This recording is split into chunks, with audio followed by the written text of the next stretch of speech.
ம் வரலாற்றை படிக்கும்போது சில விஷயங்கள் நம்மள ரொம்பவே ஆச்சரியப்படுத்தும், சில விஷயங்கள் நம்மள அதிர வைக்கும். ஆமா, கண்டிப்பா. இன்னைக்கு நாம பார்க்க போறது அந்த இரண்டாவது ரகம். இந்த ஆழமான தேடலுக்கு உங்களை ரொம்ப உற்சாகமா வரவேற்கிறேன். இன்னைக்கு நாம அலசப் போற விஷயம் ஒரு சாதாரண டாபிக் கிடையாது. நிச்சயமா. போதி தர்மா தி கிரேட்டஸ்ட் ஜென் மாஸ்டர் அப்படிங்கிற தலைப்புல ஓஷோ அவங்க 1974ஆம் ஆண்டு பூனே நகர்ல கொடுத்த சொற்பொழிவுகளோட இரண்டாம் பகுதி இது. இது ஒரு சாதாரண வரலாற்று பதிவுனே சொல்லிட முடியாது. இது ஒரு உயிரோட்டமான சாட்சி. கரெக்ட். ஏன்னா போதி தர்மர் ஒரு தத்துவஞானி கிடையாது, அவர் ஒரு அனுபவ வெடிப்பு.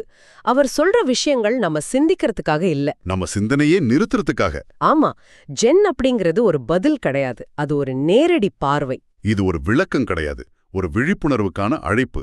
வாங்க, மனத்தோட சுவர்களை உடைச்சு அந்த மௌனத்தின் கதவை துறப்போம். இந்த ஆழமான உரைக்குள்ள போறதுக்கு முன்னாடி உங்ககிட்ட சில கேள்விகளை நான் கேட்க விரும்புறேன். சொல்லுங்க. உலகத்துல ஞானமடைந்த எந்த ஒரு மாஸ்டரும் ஏன் தங்கள் கையால ஒரு புத்தகத்தை கூட எழுதுனதே இல்லைன்னு நீங்க எப்போதாவது யோசிச்சிருக்கீங்களா? இது ஒரு நல்ல கேள்வி. அது மட்டும் இல்லாம ஒரே ஒரு வார்த்தையை தப்பா மொழிபெயர்த்ததால பல நூற்றாண்டுகளா ஜென் தத்துவம் எப்படி ஒட்டுமொத்தமா தப்பா புரிஞ்சுக்கப்பட்டுச்சு? ஒரு வார்த்தையாலயா? ஆமா, அதையெல்லாம் விட முக்கியமா ஒருத்தரை காப்பாற்றுவது அப்படிங்கிறது எப்படி அவருக்கு செய்யற மிகப்பெரிய அவமரியாதையா மாறும். இது ரொம்பவே முரண்பாடா இருக்கே. காப்பாத்துறது எப்படி அவமரியாதையாகும்? இந்த ஆச்சரியமான கேள்விகளுக்கான விடைகளை தேடிதான் இன்னைக்கு நம்ம பயணம் இருக்க போகுது. எனக்கு இந்த மூலச்சான்றுகளை படிக்கும்போது முதல் ஆச்சரியமே இதுதான். ஞானமடைந்த எந்த ஒரு குருவும் ஒரு வார்த்தை கூட எழுதினதே இல்ல அப்படிங்கிறது. உண்மைதான். இன்னைக்கு நாம படிக்கிற போதி தர்மரின் கருத்துக்கள், அப்புறம் புத்தரின் கருத்துக்கள், லாவோட்ஸின் வரிகள் எல்லாமே அந்த குருமார்கள் மேல உள்ள அளவற்ற அன்பால அவங்களுடைய சீடரில் எடுத்த குறிப்புகள் தான். ஆமா, அவங்க யாருமே எதையும் தானா உட்கார்ந்து எழுதல. மாஸ்டர்கள் தாங்களாகவே எதையும் எழுதவில்லை அப்படிங்கறத நினைக்கும் போது ரொம்ப வியப்பா இருக்கு. இது ஏன் தங்களுக்கு தெரிஞ்ச உண்மைய உலகத்துக்கு எழுதி வைக்கணும்னு அவங்களுக்கு ஏன் தோணல? இத புரிஞ்சுக்க நாம நம்முடைய அன்றாட வாழ்க்கையிலேருந்து ஒரு சின்ன உதாரணத்தை பார்க்கலாம். சொல்லுங்க. உங்களுக்கு ரொம்ப பிடிச்ச ஒருத்தர் நேர்ல உங்க கண்ணை பார்த்து உங்க கைய பிடிச்சுக்கிட்டு நான் உன்னை நேசிக்கிறேன்னு சொல்றதுக்கும், ஓகே, அதே வார்த்தைகளை ஒரு மொபைல் மெசேஜ்ல டைப் பண்ணி அனுப்புறதுக்கும் வித்தியாசம் இருக்கு இல்லையா? நிச்சயமா ரொம்ப பெரிய வித்தியாசம் இருக்கு. அந்த மெசேஜ்ல வார்த்தைகள் மட்டும்தான் இருக்கும், உணர்வு இருக்காது. கரெக்ட். நேர்ல சொல்லும்போது அவங்க குரல்ல இருக்கிற நடுக்கம், கண்ணுல இருக்கிற ஒளி எல்லாமே சேர்ந்த ஒரு முழுமையான அனுபவமா அது இருக்கும். அதேதான் இங்கேயும். ஒரு குரு பேசும்போது அந்த வார்த்தைகள்ல வெறும் அர்த்தம் மட்டும் இருப்பதில்ல, அதுல அந்த குருவின் பிரசன்ஸ் இருக்கு, அவருடைய இருப்பு. ஆமா, அவருடைய கருணை, அமைதி, உங்களை நோக்கிய ஒரு அழைப்பு அப்படின்னு ஒரு விதமான வார்ம்த் அந்த பேசப்படும் வார்த்தைகள்ல இருக்கு. அப்போ எழுதப்பட்ட வார்த்தைகள்ல? எழுதப்பட்ட வார்த்தைகளை பாருங்க. ஓஷோ சொல்ற மாதிரி அவை முற்றிலும் உயிரற்றவை, வெறும் சடலம் போன்றவை. சடலம் மாதிரியா? ஆமா, முற்றிலும் குளிர்ந்து போனவை. ஒரு ஆழமான அனுபவத்தை வெறும் வார்த்தைகளாக, எழுத்துகளாக மாத்தும்போது அதில் இருக்கிற அந்த உயிரோட்டம் அங்கேயே இறந்து போயிடுது. அப்ப சீடர்கள் ஆர்வ கோளாறுல குறிப்பெடுக்கிறப்போ உண்மையான விஷயம் தொலைஞ்சு போயிடுதுன்னு சொல்றீங்களா? சீடர்கள் தப்பு பண்றாங்கன்னு சொல்ல முடியாது. அவங்களுக்கு குரு மேல இருக்கிற அதீத அன்பால அதை செய்யறாங்க. ஆனா குருவின் அந்த உச்சக்கட்ட அனுபவத்தை முழுமையா உணராம வெறும் வார்த்தைகளை மட்டும் குறிப்பெடுக்கும்போது அது அசல் அனுபவத்திலிருந்து ரொம்ப தூரத்துல இருக்கிற ஒரு வெற்றி எதிரொலியா மட்டும்தான் மாறுது. வெறும் எக்கோ மட்டும்தான். ஆமா, இத ஓஷோ ரொம்ப அழகா சொல்றாரு. இது பார்வையற்ற ஒருத்தர்கிட்ட ஒளிய பத்தி பேசுறது மாதிரியான ஒரு விஷயம். குருவின் மௌனத்தையும் அவர் சொல்லாம சொல்ற உணர்வுகளையும் எழுத்துக்களால ஒருபோதும் பதிவு பண்ணவே முடியாது. நீங்க சொல்றத கேட்கும்போது மொழியால ஏற்படுற இந்த இடைவெளி எவ்வளவு பெரிய சிக்கலை உருவாக்குதுன்னு புரியுது. ரொம்ப பெரிய சிக்கல் அது. இதுக்கு போதி தர்மரோட வாழ்க்கையில நடந்த ஒரு விஷயமே பெரிய உதாரணம் நினைக்கிறேன். ஆமா, சீனாவுக்கு போனப்போ நடந்ததா? கரெக்ட். இந்தியாவுல பிறந்த போதி தர்மர் சீனாவுக்கு பயணம் செய்யும் வழியில வெறும் 3 ஆண்டுகள்ல சீன மொழிய கத்துக்கிட்டாருன்னு குறிப்புகள் சொல்லுது. 3 வருஷத்துல? அது சாதாரண விஷயம் கிடையாது. ஆமா, ஏன்னா சீன மொழி அப்படிங்கிறது நம்ம தமிழ் இல்ல ஆங்கிலம் மாதிரி எழுத்துக்களை கொண்ட மொழி கிடையாது. அது வெறும் படங்களை அடிப்படையாக கொண்ட ஒரு பிக்டோரியல் மொழி. ஒரு விஷயத்தை படமா வரைஞ்சுதான் சொல்லணும். ஆமா, ஒரு மரத்தையோ அல்லது சூரியனையோ படமா ஈஸியா வரையலாம். ஆனா அமைதி, தியானம், ஞானம் மாதிரியான அருவமான உணர்வுகளை எப்படி ஒரு படமா வரைய முடியும்? அது ரொம்ப கஷ்டமாச்சே. அந்த மொழிய முழுமையா கத்துக்கவே 30 வருஷங்கள் ஆகுமா. அப்படிப்பட்ட ஒரு கடினமான மொழிய வெறும் 3 வருஷத்துல கத்துக்கிட்டு தன்னுடைய ஆழமான தியான அனுபவங்களை அந்த பட வடிவ மொழியில அவர் சொல்ல முயற்சி செஞ்சிருக்காரு. அது நினைத்து பார்க்கவே முடியாத ஒரு பிரம்மாண்டமான சவால் தான். அவர் அந்த சவாலை எதிர்கொண்டது ஒரு பக்கம் இருக்கட்டும், ஆனா அதைவிட பெரிய ஒரு வரலாற்று பிழைய ஆங்கில மொழிபெயர்ப்பாளர்கள் செஞ்சிருக்காங்கன்னு படிக்கும்போது எனக்கு உண்மையிலே பெரிய அதிர்ச்சியா இருந்துச்சு. அந்த மொழிபெயர்ப்பு பிழை பத்தி சொல்லுங்களேன். அந்த பிழை தான் பல நூற்றாண்டுகளாக உலகத்தையே குழப்பி வச்சிருக்கு. இதை கேட்கிற நீங்களும் ரொம்ப கவனமா புரிஞ்சுக்க வேண்டிய இடம் இது. அப்படி என்ன தப்பு நடந்துச்சு? ஆங்கில மொழியில பாத்தீங்கன்னா நமது சிந்திக்கும் செயலை குறிக்க மைண்ட் அப்படிங்கிற ஒரே ஒரு வார்த்தை மட்டும்தான் இருக்கு. ஆமா, மைண்டுன்னு தானே சொல்வோம். ஆனா சிந்தனைக்கு அப்பாற்பட்ட அந்த அமைதியான உணர்வு நிலையை விவரிக்க ஆங்கிலத்துல சரியான வார்த்தையே கிடையாது. இதை நம்ம மொழிகளோட ஒப்பிட்டு பார்த்தா ஈஸியா புரியும்னு நினைக்கிறேன். சொல்லுங்க. சமஸ்கிருதம் மற்றும் பாலி மொழிகள்ல மனஸ் மற்றும் சித்தம் அப்படின்னு 2 தனித்தனி வார்த்தைகள் இருக்கு. கரெக்ட். மனஸ் அப்படிங்கிறது எண்ணங்கள் நிரம்பிய சலசலப்பான மனதை குறிக்குது. ஆனா சித்தம் அப்படிங்கிறது எந்த எண்ணங்களும் இல்லாத சிந்தனைக்கு அப்பாற்பட்ட ஒரு தூய்மையான அமைதி நிலை. நான் சரியா சொல்றேனா? மிக துல்லியமா சொன்னீங்க. ஆனா ஆங்கிலத்துல இந்த ரெண்டுக்குமே சேர்த்து மைண்டுன்னு ஒரே வார்த்தையை பயன்படுத்தி மொழிபெயர்த்துட்டாங்க. 2மே மைண்டு தானா? இது பெரிய தப்பாச்சே. ஆமா. போதிதர்மரோட சூத்திரங்கள் ஆங்கிலத்துல மொழிபெயர்த்தவங்க தியானம்னா என்னன்னு கொஞ்சமும் அறியாத அறிஞர்கள். வெறும் மொழி அறிவு மட்டும் வச்சுக்கிட்டு தியானத்தை மொழிபெயர்க்க நினைச்சாங்க. ஓஹோ. அதனால போதிதர்மர் எங்கெல்லாம் சித்தம் அல்லது மனமற்ற நிலையை குறிப்பிட்டாரோ அங்கெல்லாம் இவங்க ஆங்கிலத்துல மைண்டுன்னு மொழிபெயர்த்து வச்சுட்டாங்க. இது எப்படி புரிஞ்சுக்கலாம்னா, இப்போ கம்ப்யூட்டர்ல நிறைய ப்ரோக்ராம்கள் பிரவுசர் டேப்கள் ஓடிக்கிட்டு இருக்குன்னு வச்சுப்போம். அதுதான் மனஸ், மைண்ட். நல்ல உதாரணம். எல்லா டேபுகளையும் க்ளோஸ் பண்ணிட்டு ஸ்கிரீன்ல எந்த ப்ரோக்ராமும் இல்லாம அமைதியா இருக்கிற அந்த எம்டி டெஸ்க்டாப் நிலை தான் சித்தம், அதாவது நோ மைண்ட். சூப்பர். இவங்க எம்டி டெஸ்க்டாப்பையும் பிரவுசர்னு மொழிபெயர்த்த மாதிரி ஒரு பெரிய தப்பு செஞ்சிருக்காங்க. ரொம்ப அருமையான நவீன காலத்து உதாரணம் இது. இதனால என்ன ஆச்சு தெரியுமா? என்னாச்சு? மனமே புத்தர் அப்படின்னு சீடன் எழுதியிருக்கிறதையோ அல்லது மொழிபெயர்ப்பாளர் மாத்திருக்கிறதையோ பார்த்துட்டு பலரும் மனசுக்குள்ளேயே புத்தரை தேட ஆரம்பிச்சிட்டாங்க. மைண்ட் இஸ் புத்தா அப்படின்னு படிச்சுட்டு மனசுக்குள்ளேயே தேட ஆரம்பிச்சிட்டாங்க. ஆமா. ஆனா தியானத்தை அறிஞ்சவங்க அதை மனமற்ற நிலையே புத்தர் அப்படின்னு தான் வாசிக்கணும். No mind is Buddha. மனசுக்கு வெளியே தேடணும். மனதிற்கு வெளியே ஒரு புத்தரை தேடுறது அப்படிங்கிறது வெறும் ஆகாயத்தை கைகளால பிடிக்க நினைக்கிறது மாதிரியான முட்டாள்தனம். ஆகாயத்துக்கு உருவம் கிடையாது, அதை நீங்க கைகளால பிடிச்சிட முடியாது. ஆமா, அது சாத்தியம் இல்லாத ஒண்ணு. உங்க மனதை கடந்த அந்த மனமற்ற நிலைதான் நீங்க தேடுற புத்தர். நோ மைண்ட் தான் புத்தா. இந்த சின்ன மொழிபெயர்ப்பு பிழையால பல நூற்றாண்டுகளா மக்கள் தியானம்னு நினைச்சு மனசுக்குள்ளேயே உழன்றுகிட்டு இருந்திருக்காங்கிறது பெரிய முரண்பாடுதான். உண்மையிலே அது ஒரு பெரிய சோகம்தான். இது ஒரு பக்கம் இருக்கு. போதி தர்மரோட இன்னொரு கருத்து என்ன பயங்கரமா சிந்திக்க வச்சது. எந்த கருத்து? புத்தர்கள் புத்தர்களை காப்பாற்றுவதில்லை அப்படின்னு அவர் சொல்றாரு. Buddha's don't save Buddha's. நாம சின்ன வயசுலேருந்து பல மதங்கள்ல கேட்டதுக்கு அப்படியே நேர்மாறா இது ஏகே. ஆமா, எப்படின்னு கேக்குறீங்களா? நான் உங்களை காப்பாற்றுகிறேன் அப்படிங்கிறது தானே நிறைய மதங்களோட அடிப்படை வாக்குறுதியாவே இருக்கு. ஆமாம். குறிப்பா இந்தியாவுக்கு வெளியே தோன்றிய மதங்களை எடுத்துக்கிட்டீங்கன்னா அதுல மீட்பர் அப்படிங்கிற ஒரு வலுவான கருத்தாக்கம் இருக்கும். சேவியர்னு சொல்லுவாங்களே அது. ஆமாம், நிறைய கேள்விப்பட்டிருக்கும். நான் மெய்ப்பன், நீங்கள் ஆடுகள், நீங்கள் தொலைந்து போனால் நான் உங்களை கண்டுபிடித்து காப்பாற்றுவேன் அப்படிங்கிற மாதிரியான வார்த்தைகளை நம்ம கேட்டிருப்போம். இதெல்லாம் கேட்கறதுக்கு ரொம்ப அன்பான பாதுகாப்பான வார்த்தைகளாக தோணலாம். ஆனா கொஞ்சம் ஆழமா யோசிச்சு பாருங்க. உங்களை பார்த்து ஒருத்தர் நான் உன்னை காப்பாத்துறேன்னு சொல்லும்போது அங்க என்ன நடக்குது? அவர் தன்னை ஒரு உயர்ந்த இடத்துலயும் என்னைய ஒரு தாழ்ந்த ஒண்ணுமே தெரியாத ஆள் மாதிரியும் நிறுத்துறாரு. சரியா சொன்னீங்க. நீ ஒரு பாவி, நீ தடம் மாறி போனவன், உன்னை நான் தான் காப்பாத்தணும் அப்படின்னு சொல்லும்போது அது மனிதர்களை அவங்களுடைய சுயம் மற்றும் அறிவை அவமதிக்கிற ஒரு செயலா மாறுது. இத பௌத்தம் எப்படி பாக்குது? பௌத்தம் மற்றும் சமண மதங்களோட பார்வை இதுல முற்றிலும் மாறுபட்டது. போதிதர்மரோட பார்வையில இந்த உலகத்துல இருக்கிற எல்லாரும் ஏற்கனவே புத்தர்கள் தான். எல்லாரும் ஏற்கனவே புத்தர்கள் தானா? அப்படின்னா அவங்களுக்கு கஷ்டமும் குழப்பமும் ஏன் வருது? ஏன்னா நீங்க எல்லாருமே விழிப்புணர்வுக்கான முழு சாத்தியத்தோட தான் இருக்கிறீங்க. ஒரே வித்தியாசம், ஒரு சிலர் முழிச்சிருக்காங்க, பல பேர் ஆழ்ந்த தூக்கத்துல கனவு கண்டுகிட்டு இருக்காங்க.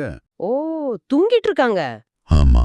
ஒரு புத்தர் இன்னொரு புத்தரை காப்பாற்ற முடியாது. அதிகபட்சம் அவர் என்ன செய்ய முடியும்னா தூங்கி கொண்டிருப்பவரை தட்டி எழுப்ப முடியும். எழுப்பி விடலாம், அவ்வளவுதான். ஆமா. முழிச்சிக்கிறதும் திரும்பி படுத்து தொடர்ந்து தூங்குறதும் அந்த நபரோட சுதந்திரம். உங்களோட விழிப்புணர்வை யாரு மேலையும் வலுக்கட்டாயமா திணிக்க முடியாது. இந்த சுதந்திரம் பத்தி பேசும்போது ஓஷோ அலகாபாத் கங்கை நதிக்கரையில நடந்த ஒரு சம்பவத்தை பகிர்ந்திருக்காரு. அதை சொல்லும்போது எனக்கே இந்த பதற்றம் தொத்திக்குச்சு. அந்த நதியில குதிச்ச சம்பவம் தானே? ஆமா, ஓஷோ ஒரு நாள் கங்கை நதிக்கரையில அமைதியா உட்கார்ந்திருக்காரு. அப்போ ஒருத்தன் திடீர்னு நதியில குதிச்சு என்னை காப்பாத்துங்க காப்பாத்துங்கன்னு கத்துறான். உடனே ஓஷோவும் தண்ணியில குதிச்சு நீந்தி போய் அவனை காப்பாற்ற முயற்சி பண்றாரு. ஆனா அங்கதான் ஒரு ட்விஸ்ட். அந்த ஆள் ஓஷோவை எதிர்த்து போராடுறான். ஆமா, தண்ணிக்குள்ள முழுகிக்கிட்டே அந்த ஆள் ஓஷோவை அடிக்கிறான், தள்ளுறான். ஓஷோக்கு ஒண்ணுமே புரியல. அவனுக்கு சாகணுமா பிழைக்கணும்னு அவனுக்கே தெரியல. காப்பாத்தச் சொல்றா, ஆனா என்னை எதிர்க்கிற. உனக்கு சாகணுமா பிழைக்கணுமா அப்படின்னு கேட்டுக்கிட்டே அவனை ஒரு வழியா இழுத்துட்டு வந்து கரைய நெருங்குறாரு. கரைக்கு வந்ததும் அந்த நபர் பயங்கர கோவமா, நான் தற்கொலை பண்ணிக்க போனா நீ ஏன்யா என்ன காப்பாத்துற அப்படின்னு கத்துறான். உடனே ஓஷோ கொஞ்சம் கூட யோசிக்காம, ஓஹோ அப்படியா, சரி நீ நதியிலேயே போன்னு அவனை திரும்பவும் தண்ணிக்குள்ளேயே தள்ளி விட்டுட்டு வந்து அமைதியா உட்கார்ந்துட்டாரு. இது வாசிக்கும்போது நான் உண்மையிலே சத்தமா சிரிச்சிட்டேன். ஆனா அதுல இருக்கிற ஆழத்தை பாருங்க. கொஞ்ச நேரத்துல வேற ஒருத்தர் வந்து அந்த ஆளை காப்பாத்தி கரைக்கு கொண்டு வராரு. அப்போ அந்த ஆள் ஓஷோவை பார்த்து, நீ எப்படிப்பட்ட ஆள், தற்கொலை பண்ணிக்கிறவங்கள காப்பாத்தாம இப்படி தண்ணியில தள்ளி விடுறியேன்னு கேக்குறான். அதுக்கு ஓஷோ என்ன சொன்னாரு தெரியுமா? உனக்கு நதியில குதிக்கணும்னா அதுக்கும் நான் உதவுறேன், வெளியே வரணும்னா அதுக்கும் உதவுறேன். ஆனா உன்னுடைய சுதந்திரத்துல தலையிட எனக்கு எந்த உரிமையும் இல்லைன்னு சொல்றாரு. இந்த இடத்துல ஒரு விஷயத்த நாம நம்முடைய அன்றாட வாழ்க்கையோட பொருத்தி பார்க்கலான்னு தோணுது. நாம எல்லாருமே பல நேரங்கள்ல இந்த மாதிரி மீட்பர்களா மாற நினைப்போம் தானே, சேவியர்ஸா. நிச்சயமா நம்ம எல்லாருக்கும் அந்த பழக்கம் இருக்கு. நம்ம நண்பர்களுக்கோ கணவன் மனைவிக்கோ இல்ல குழந்தைங்களுக்கோ அவங்க கேட்காமலேயே அட்வைஸ் பண்றது, அவங்க வாழ்க்கைய நாம சரி பண்ணிடுவோம்னு நினைக்கிறது, இதெல்லாமே அவங்களுடைய தனிப்பட்ட சுதந்திரத்துல தலையிடுற ஒரு வன்முறை தானே. மிகச்சரியான ஒப்பீடு. அவங்களுடைய பயணத்தை அவங்க தான் கடக்கணும். ஒரு குரு உங்களை தட்டி எழுப்புவாரே தவிர உங்களை மூட்டை மாதிரி சுமந்துக்கிட்டு போக மாட்டாரு. ஒவ்வொரு மனிதனும் தனக்கான பாதைய தானே தான் தேர்ந்தெடுக்கணும். யாரையும் யாராலும் காப்பாற்ற முடியாது. ஒரு குரு உங்களை சுமக்க மாட்டார், உங்களை தட்டி எழுப்புவார் அப்படின்னு பார்த்தோம். ஆனா மனிதர்களுக்கு விழித்துக் கொள்வதை விட தூக்கத்தை தொடர சில சௌகரியமான வழிகள் தேவைப்படுது. இந்த மாதிரி வழிகள். அப்படி மனிதர்கள் கண்டுபிடிச்ச ஒரு சௌகரியமான தூக்க மாத்திரை தான் இந்த சடங்குகள். அதைத்தான் போதி தர்மர் கடுமையா எதிர்க்கிறாரு. ஆமா, புத்தர் சிலைகளை வழிபடுவது, மந்திரங்களை ஓதுவது போன்ற சடங்குகளை வச்சுக்கிட்டு உன் சுய இயல்பு நீ உணராவிட்டால் இந்த சடங்குகள் அனைத்தும் முற்றிலும் பயனற்றவை அப்படின்னு நெருப்பு மாதிரி சுட்டி எரிக்கிற வார்த்தைகளால விமர்சிக்கிறாரு. இங்கதான் நாம மனிதர்களோட மனநிலைய புரிஞ்சுக்கணும். சாதாரண மக்களுக்கும் மதங்களுக்கும் சடங்குகள் ரொம்ப முக்கியம். இந்த சடங்குகளெல்லாம் பயனற்றவை அப்படிங்கிற போதி தர்மரோட வார்த்தைகளை கேட்டு அந்த சீடனுக்கு பயம் வந்துருச்சு. பயம் வந்துருச்சா? ஏன்? இது அப்படியே மக்கள்கிட்ட சொன்னா யாரும் ஏத்துக்க மாட்டாங்களேன்னு பதறி போயிட்டான். அதனால அந்த சீடன் என்ன செஞ்சான், ஒரு வியாபாரி பொருளை விக்கிறதுக்கு சில வாக்குறுதிகளை கொடுப்பாருல்ல, அது மாதிரி போதி தர்மரோட அந்த தூய்மையான செய்தியில தன்னோட சொந்த கருத்துக்களையும் சேர்த்துட்டான். ஆமா, சடங்குகள் பயனற்றவை தான். இருந்தாலும் மந்திரங்கள் ஓதினால் நல்ல ஞாபக சக்தி கிடைக்கும், புத்தரை வழிபட்டால் நல்ல கர்மா கிடைக்கும் அப்படின்னு தன்னுடைய கற்பனைகளை எல்லாம் அந்த பதிவுல திணிச்சிட்டான். எப்படி ஒரு சுத்தமான தண்ணில சேர்த்த கலக்குறாங்களோ அதுபோல போதி தர்மரின் தீவிரமான செய்திய அந்த சீடன் கலப்படமாக்கிட்டான். இப்ப நம்ம காலத்துல இருக்கிற ஆன்மீகத்தை பாருங்களேன். ஒரு லாவெண்டர் வாசம் வீசுற ஒரு ஸ்பா மாதிரி, ஒரு ரிலாக்ஸேஷன் டெக்னிக் மாதிரி தான் ஆன்மீகம்னு பலரும் நினைச்சுக்கிட்டு இருக்காங்க. ஆமா, மைண்ட் ரிலாக்ஸ் பண்றதுக்காக தியானம் பண்றோம்னு சொல்றாங்க. ஆனா போதி தர்மரோட ஜென் தத்துவம் அப்படிப்பட்டது கிடையாது. அது ஒரு கூர்மையான வாள் மாதிரி, உங்களுடைய மாயைகளை வெட்டி எறியக்கூடியது. அவர் ஏன் இவ்வளவு தீவிரமானவரா இருந்தார்னா, அவர் மக்களுக்கு ஆறுதல் தேடி தர வரவில்லை. ஆறுதல் சொல்றது தப்பில்லையே. யாராவது கஷ்டத்துல இருக்கும்போது ஆறுதல் சொன்னா உங்களுக்கு ஒரு ரிலீஃப் கிடைக்குமே. அதுதான் இங்க இருக்கிற மாய. ஆறுதல் அப்படிங்கிறது மனிதர்களை ஆழ்ந்த தூக்கத்தில் ஆழ்த்துற ஒரு வகை அபினி போன்றது, ஓபியம் மாதிரி. ஓ, அப்படி சொல்றீங்களா? நீங்க துக்கத்துல இருக்கும்போது யாராவது ஆறுதல் சொன்னா உங்க பிரச்சனை தீர்ந்து விட்டதை போன்ற ஒரு பொய்த் தோற்றம் உருவாகும். ஆனா பிரச்சனை அங்கேதான் இருக்கும். நீங்க அதை தீர்க்காம அந்த ஆறுதலுக்கு அடிமையாகிடுவீங்க. அது ஒரு தற்காலிகமான பெயின் கில்லர் மாதிரி. கரெக்ட். போதி தர்மர் நிர்வாணமான உண்மையா அது எவ்வளவு கசப்பானதாக இருந்தாலும் அது அப்படியே சொல்லுவாரு. அதாவது ஒரு மருத்துவர் எப்படி நோயை குணப்படுத்த கத்தியை எடுத்து அறுவை சிகிச்சை செய்வாரோ அதே போலவா, அது வலிக்கும், ஆனா அதுதான் குணப்படுத்தும். 100க்கு 100 உண்மை. அந்த நிர்வாணமான உண்மை உங்களுக்கு காயப்படுத்தலாம், ஆனா அந்த காயம் உங்களை ஆழ்ந்த தூக்கத்திலிருந்து விழிப்படைய செய்யும். கண்டிப்பா. அவருடைய இந்த தீவிரமான கண்டிப்பு, இந்த மூர்க்கத்தனமான அணுகுமுறை தான், அதாவது ஃபெரோஷியஸ் கம்பேஷன், மனித குலத்தின் மீது அவர் வைத்திருந்த மிகப்பெரிய கருணை அப்படிங்கிறத நீங்க ஆழமா உணர்ந்து கொள்ளணும். இதையெல்லாம் கேட்கும்போது ஒரு விஷயம் ரொம்ப தெளிவா புரியுது. உண்மையான ஆன்மீகம்ங்கிறது உங்கள தாலாட்டி தூங்க வைக்கிறது இல்ல, உங்கள உலுக்கி எழுப்புறது. ஆமா, சரி, நாம இந்த உரையாடலோட இறுதி பகுதிக்கு வந்துட்டோம். ஆரம்பத்துல நாம மைண்ட் மற்றும் நோ மைண்ட் பத்தி பேசணும், மனஸ் மற்றும் சித்தம் பத்தி. ஆமா பேசணும். அதையே இந்த முடிவோட பொருத்தி பார்த்தோம்னா, தியானம் பத்தி ஓஷோ சொல்ற அந்த முத்தாய்ப்பான கருத்து நமக்கு ரொம்ப எளிதா விளங்கும். எந்த கருத்தை சொல்றீங்க? தியானம் அப்படிங்கிறது எதையோ புதிதா அடையிறது கிடையாது, அது உங்கள் மனதை டீப்ரோகிராம் செய்வது. ரொம்ப ஆழமான விஷயம் இது. பிறந்ததிலிருந்து இந்த சமுதாயம், பள்ளிக்கூடம், பெற்றோர் எல்லாரும் சேர்ந்து உங்க மனசுல ஒரு ப்ரோக்ராமை இன்ஸ்டால் பண்ணி வச்சிருக்காங்க. அந்த ப்ரோக்ராம் தான் உங்களுடைய எண்ணங்கள், உங்களுடைய நம்பிக்கைகள், உங்களுடைய மைண்டு. இந்த ப்ரோக்ராம்ஸ் எல்லாமே வேற வேற வடிவத்துல இருக்கு. ஆமாம், நம்மை சுற்றி பலவிதமான மதங்கள் இருக்கின்றன. அவை அனைத்தும் பலவிதமான சிறைச்சாலைகள் போல செயல்படுகின்றன. ஹிந்து மதம் ஒரு விதமான சிறை, கிறிஸ்தவ மதம் இன்னொரு விதமான சிறை, இஸ்லாம் ஒரு சிறை, பௌத்தம் ஒரு சிறை. இவற்றின் கட்டிடக்கலை வேணா வெளியில இருந்து பார்க்க வித்தியாசப்படலாம், ஆனா எல்லாமே சிறைகள் தான். கரெக்ட். ஒரு மதத்திலிருந்து இன்னொரு மதத்துக்கு மாறுறது அப்படிங்கிறது ஒரு சிறையிலிருந்து இன்னொரு சிறைக்கு மாறுறது மாதிரி தான். ஆனா சுதந்திரம் கிடைக்கிறது இல்ல.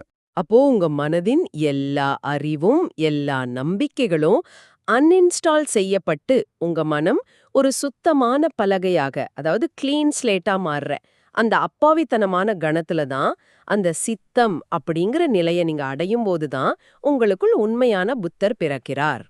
ரொம்ப அழகா தொகுத்துட்டீங்க.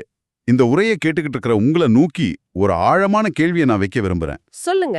சற்று நிதானமா யோசிச்சு பாருங்க. உங்க மனம் அப்படிங்கிறது இந்த சமுதாயம் உங்களுக்கு கொடுத்த ஒரு புரோகிராம் அப்படின்னா, அந்த மனதின் எண்ணங்களை, அதன் சலனங்களை எல்லாம் எந்தவிதமான ஈடுபாடும் இல்லாம வேடிக்கை பார்க்கும் அந்த மௌனமான சாட்சியார்? அந்த விட்னஸ் யாரு? ஆமா, உங்களுக்குள் இருக்கும் அந்த அமைதியான பார்வையாளர் யார்? இன்றே அந்த மனமற்ற நிலையை ஒரு கணம் தியானித்து பாருங்கள். அந்த மௌனத்துல தான் உங்களுக்கான விடை ஒளிந்திருக்கிறது. இவ்ளோ நேரம் கேட்டதுக்கு ரொம்ப நன்றி. இந்த Tamil voice reach channel monetisation இல்லாம தான் நடக்குது. இந்த ஆடியோ புத்தகம் உங்களுக்கு பயன் தருது என்று நினைத்தால் இந்த முயற்சி தொடர்ந்து போக உங்கள் ஆதரவு மிகவும் உதவும். என்னுடைய இந்த முயற்சிக்கு நன்கொடை அளிக்க விருப்பம் இருந்தால் டிஸ்கிரிப்ஷன்ல கொடுக்கப்பட்டுள்ள UPI ஐடி மூலம் வழங்கலாம்.